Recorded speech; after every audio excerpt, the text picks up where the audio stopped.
할렐루야. 사랑하는 불꽃교회 청년 여러분들, 이렇게 온라인으로 여러분들 만나게 되어서 어떻게 보면 참 안타깝게 생각합니다. 그래도 모두 여러분들 건강하게 안전하게 유의하시면서 또 여러분 맡은 자리에서 신앙 잘 유지하시면서 지내셨으면 좋겠습니다. 오늘 함께 볼 하나님의 말씀은 다니엘서 5장 25절에서 28절 말씀입니다. 다니엘서 5장 25절에서 28절 말씀 제가 여러분들에게 봉독해서 읽어드리겠습니다. 기록된 글자는 이것이니 곧 메네 데겔 우바르시니라. 그 글을 해석하건대 메네는 하나님이 이미 왕의 나라의 시대를 세워서 그것을 끝나게 하셨다 하미요, 데겔은 왕의 저울에 달아보니 부족함이 부였다 하미요, 베레스는 왕의 나라가 나뉘어서 메대와 바사 사람에게 준바되었다 함이니이다 하니. 아멘. 여러분, 요즘에 계속해서 이 다니엘서를 살펴보고 있습니다. 이 다니엘서의 배경인 이 바벨론 포로기라는 이 특별한 시기는요, 요즘 우리의 삶과 너무나도 잘 맞닿아 있는 것 같습니다. 우리가 살아가는 삶이 말이죠, 이 바벨론 포로기 못지않는 아주 복잡하고 어려운 상황에서 살아가기 때문에 더더욱 그렇습니다. 그래서 다니엘서는 말이죠, 우리가 이 세상에서 이 그리스도인으로서 어떻게 살아가야 하는가에 대한 기준을 명확하게 보여줍니다.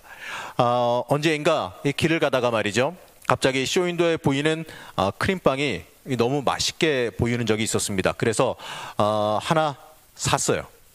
잔뜩 기대감을 가지고 집에 갔습니다. 이걸 가지고 가서 이제 맛있는 크림이 많이 들어있겠다라는 마음으로 가져가서 먹으려고 하는데 솔직히 좀 서운하더라고요. 크림이 그 안에 정말 조금만, 아주 조금만 들어있는 거 아니겠습니까? 이 크림빵을 살 땐 말이죠, 안에 크림이 가득 차 있기를 기대하면서 사는데 그 안에 크림빵이라고 하는 이름이 창피할 정도로 아주 적게 들어있으니까 어떻게 보게 되면 이 돈 아깝고 장난하나 싶기도 했습니다. 자, 여러분이 무슨 물건을 하나 샀는데 그 물건이 이 정해진 시간에 도착도 안 할 뿐더러 이 물건이 생각하던 것에 굉장히 실망할 정도로 좋지 않은 퀄리티를 가지고 있다면 여러분들은 어떻게 하시겠습니까? 아마도 반품하거나 업체에게 항의를 할 겁니다. 자, 오늘 우리가 함께 보는 이 5장의 말씀은 말이죠, 바로 이러한 하나님의 심정을 담고 있습니다. 하나님께서 우리에게 기대를 품고 그것을 이루기를 바라셔서 도와주시고 이끌어 가셨습니다. 하지만 아무리 기다려도 아무리 무게를 달아봐도 함량 미달이라 치워버려야 되겠다, 불량품이라 치워버려야겠다 하는 것이 바로 오늘의 말씀입니다. 자, 이 4장까지 나오는 이 바벨론 왕 느부갓네살 왕은요, 이제 죽고 없습니다. 하나님의 전능하심과 이 하나님이 모든 만물을 다스리시는 분이심을 아는 왕이 죽었고 그의 아들, 실제로는 손자인 이 벨사살이 왕이 됩니다. 자, 이 시기에 바벨론은요, 위기의 시대였습니다. 이 벨사살은 느부갓네살처럼 능력이 뛰어난 왕이 아니었습니다. 그저 이 바벨론 문화에 젖어서 이 향락을 누리는 것에만 관심이 있었지요.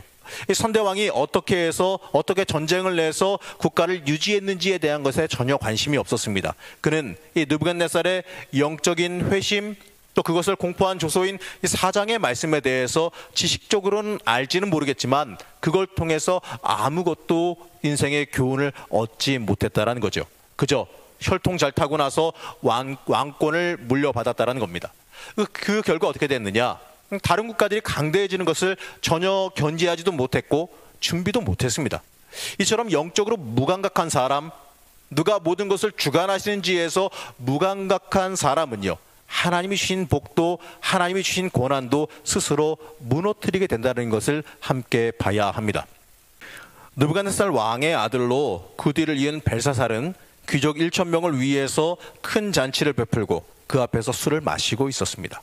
자, 귀족 1,000명을 불러서 연회를 베풀고 있지만 사실은요, 바벨론 성 밖을 메데 바사 제국이 지금 포위하고 있는 전쟁 상황이었습니다. 자, 이 상황에서 자신이 머물고 있는 성은 견고하고 안전하기 때문에 교만에 빠져서 귀족을 불러서 호화로운 파티를 열고 흥청망청 놀고 있다는 겁니다. 여러분, 아무리 나라가 크다고 하지만 귀족이 1,000명이면 아무래도 이 권력과 부가 한쪽으로 쏠리기 마련입니다. 나라를 떠받치는 최하층 사람들의 고통이 견딜 수 없는 임계점에 이르게 되면 그 나라는 어떻습니까? 결국엔 망합니다.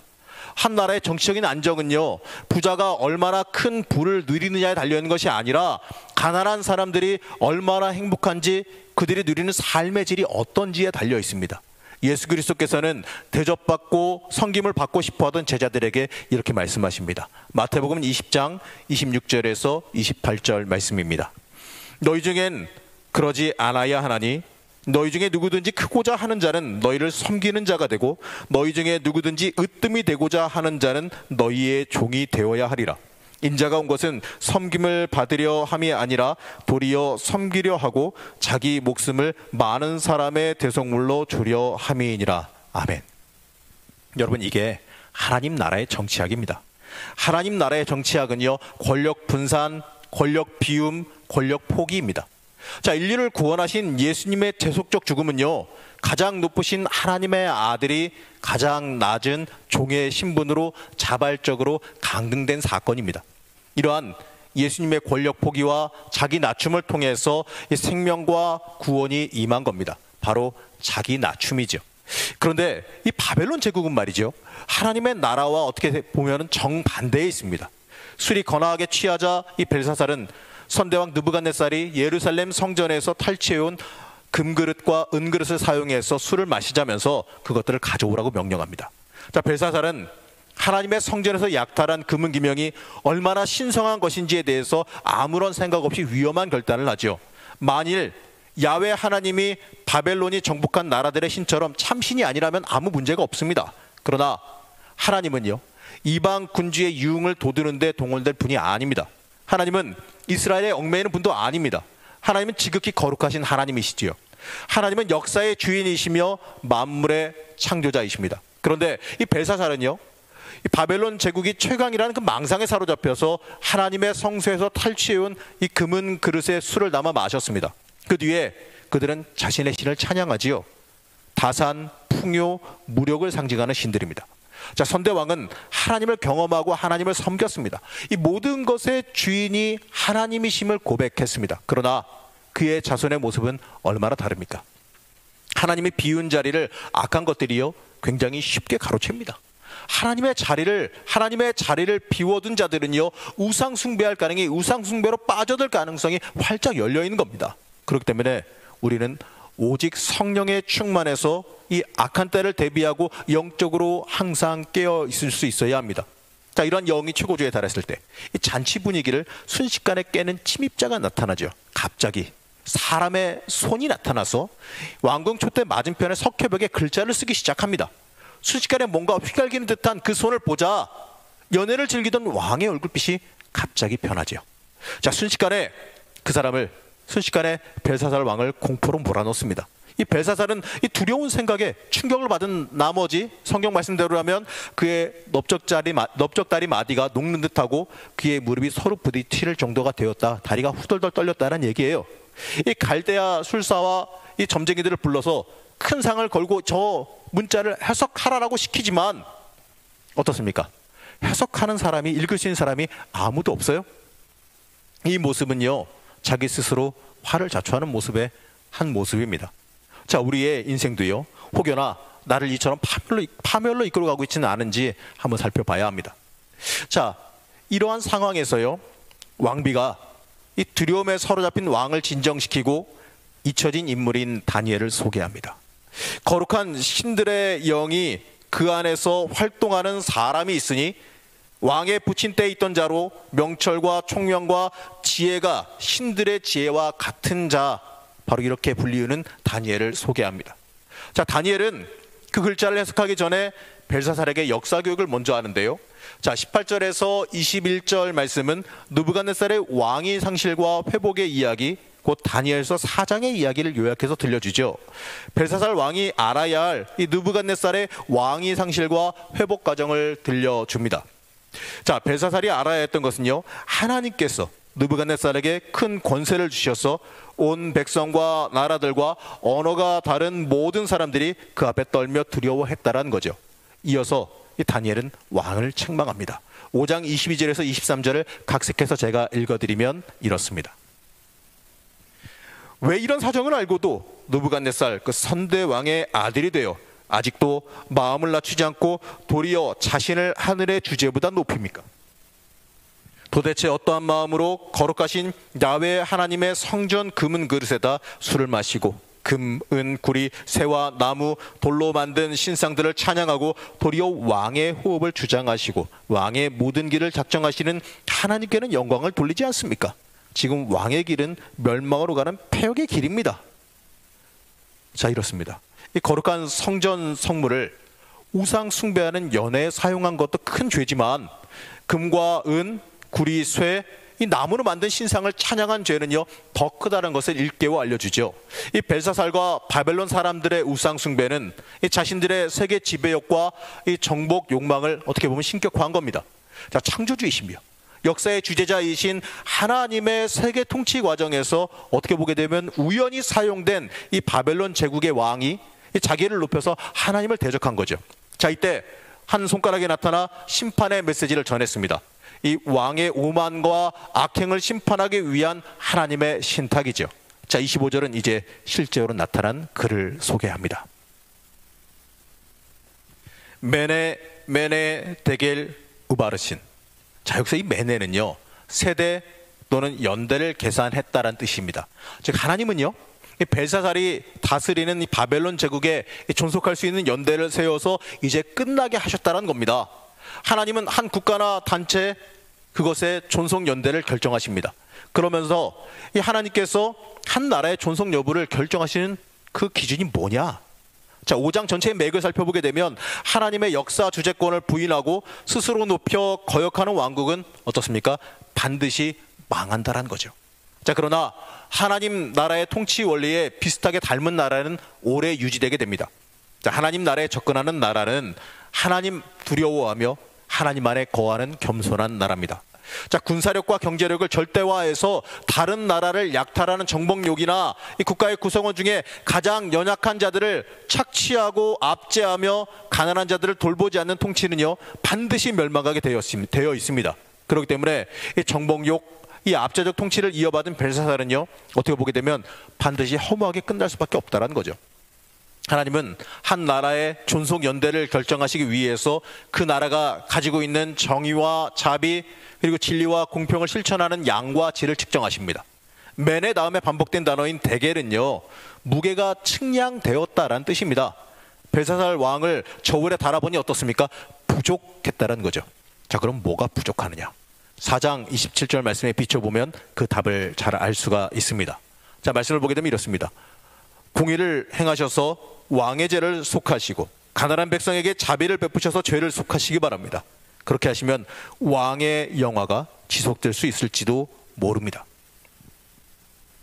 자, 다시 말해서 이 국가 구성원 가운데 가장 연약하고 가난한 자에게 자비를 행하는 일만이 이 벨사살 왕의 통치를 연장시킬 가능성이 있다는 거죠.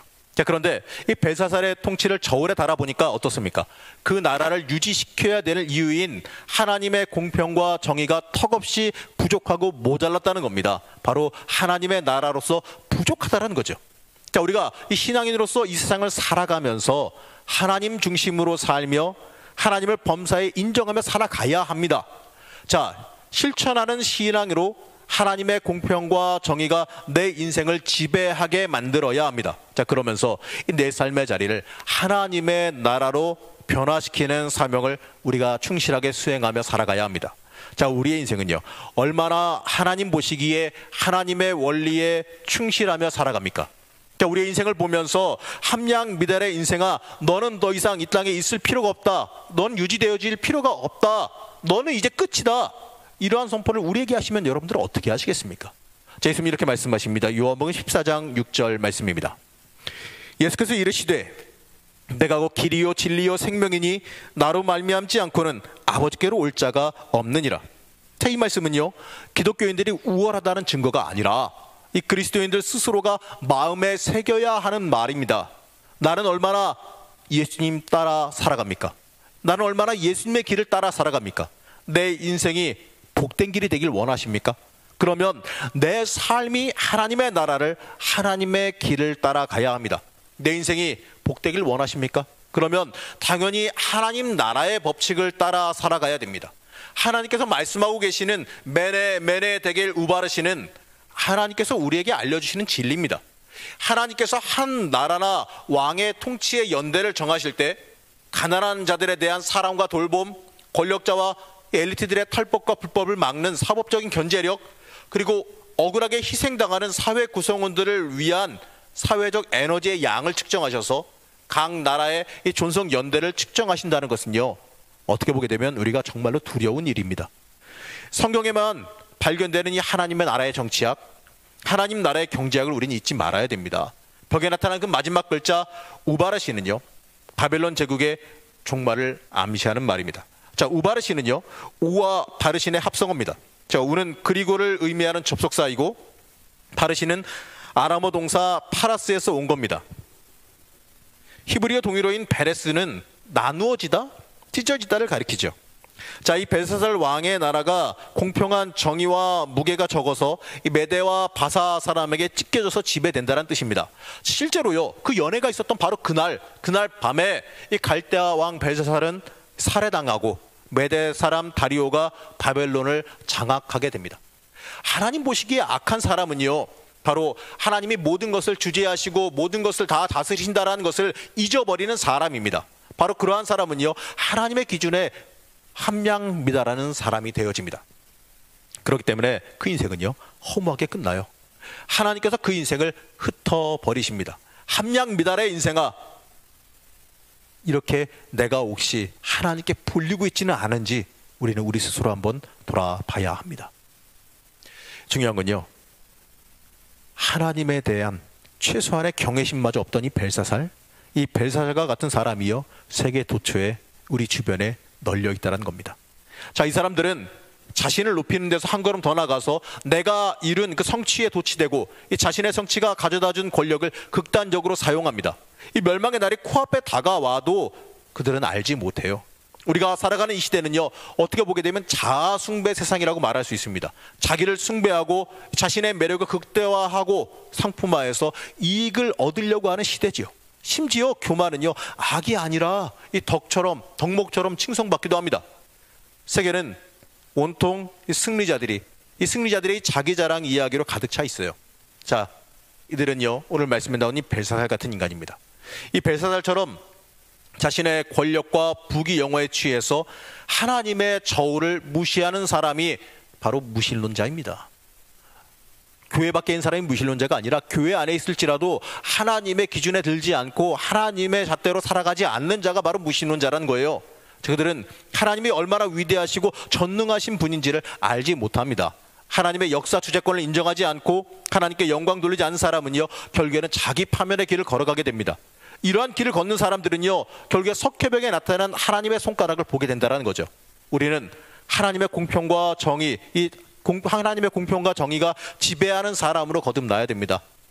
악한 방법으로 사는 사람, 남의 피눈물로 이익을 누리는 사람, 뇌물로 불을 일군 사람은요, 모두 벨사살의 후예입니다. 우리는 세상의 기준에, 이 세상의 높음에 취해서 살아가서는 안 됩니다. 자, 우리는 하나님의 기준에 합격하고 하나님의 기준에 들어야 합니다. 모든 것을 판단하시고 심판하시는 분은요, 하나님이십니다. 그 하나님의 기준에 우리가 합해야 된다는 거죠. 하나님 보시기에 우리의 시기가 길어야 됩니다. 하나님 보시기에 우리의 시기가 같이 있어야 된다는 거죠. 하나님 보시기에 우리의 삶이, 우리의 인생이 하나님의 공의가 흘러넘쳐서 하나님 보시기에 합당한 기준, 합당한 무게가 되어야 됩니다. 자, 오늘 말씀에 나온 것처럼 메네 데겔 우바르신의 뜻을 여러분 잊지 말고 기억하시기 바랍니다. 우리는 항상 이 말이 나에게 해당하지 않도록 힘쓰고 애써야 됩니다. 우리는 하나님의 저울 위에 있습니다. 하나님께서 나를 통해 원하시는 것은요, 하나님의 공의가 내 인생을 통해 이루어지기를 바라는 겁니다. 우리를 계수하시는 그 날이 이 두려움의 날이 아니라 칭찬과 복된 날이 되기를 여러분들 기도하시기 바랍니다. 세어보고 세어봤더니 함량미달이라서 찢어놓겠다, 함량미달이라서 버리겠다, 이게 아니라 충성되고 착한 종아, 내가 나의 뜻을 이루었구나, 하나님의 중심으로 사는 사람, 하나님의 공의가 지배하는 주의 청년들 되시길 여러분들 소망하시기 바랍니다. 이 땅에서요, 여러분 가치관을 명확히 잡으시기 바랍니다. 이 코로나다 뭐다 하면서 이 어려워진 이 세상, 가치관이 흔들리는 이 세상 속에서 우리가 붙잡아야 되는 것은요, 세상적인 논리나 정치적인 논리가 아니라 말씀입니다. 하나님의 말씀이 여러분 인생의 기준 되어져야 합니다. 우리의 청년 시절은요, 방향 잡기 위한 시기입니다.